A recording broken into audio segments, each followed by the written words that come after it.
acid folic ហើយនឹងជាតិដែកដំបូងហ្នឹងខ្ញុំច្រឡំខ្ញុំស្មានតែមួយតែប៉ុន្តែពីរហ្នឹងវាផ្សេងគ្នាប៉ុន្តែ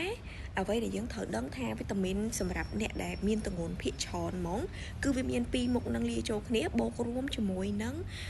វីតាមីនផ្សេងទៀតដែរដូចអ្នកខ្លះចឹងគាត់សួរខ្ញុំថាចែកអ្នកខ្លះចឹងដូចខ្ញុំអញ្ចឹងកាលខ្ញុំទម្ងន់ខ្ញុំញ៉ាំព្រីណាតាល់អញ្ចឹងគាត់សួរខ្ញុំថាព្រីណាតាល់ហ្នឹងត្រូវថែម acid folic ទៀតអត់អ្នកខ្លះគាត់ញ៉ាំ elevit អ្នកខ្លះគាត់ញ៉ាំ Priden Care អ្នកខ្លះគាត់ញ៉ាំមិនដឹងស្អីគេខ្លះខ្ញុំអត់ដឹងទេហើយវីតាមីន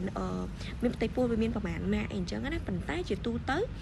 acid folic ហ្នឹងគឺមាននៅក្នុងវីតាមីនទាំងអស់ហ្នឹងហើយតែក្នុងលក្ខខណ្ឌចេះហេដោយអ្នកខ្លះចឹងគាត់អត់ទាន់ចង់ញ៉ាំវីតាមីនរក្សាកឬមួយក៏វីតាមីន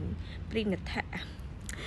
វីតាមីន prenatal វីតាមីនហ្នឹងណាអញ្ចឹងគឺគាត់ញ៉ាំ acid folic មុនអាហ្នឹងវាមិនមែនជាតិដែកទេអ្នកខ្លះគាត់ច្រឡំមួយជាតិដែកវាផ្សេងគ្នាពីជាតិដែកជាតិដែកផ្សេង acid folic ផ្សេងអ្នកខ្លះគាត់ច្រឡំមកជាតិដែកថានឹងជា acid folic អីអញ្ចឹងណាប៉ុន្តែខ្ញុំអត់ច្បាស់ដែរថាតើ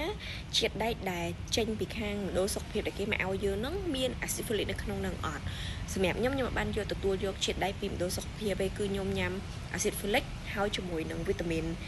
ប្រភេទដែលយើងទិញខាងក្រៅញ៉ាំខ្លួនឯងពេទ្យណែនាំរបៀបដូច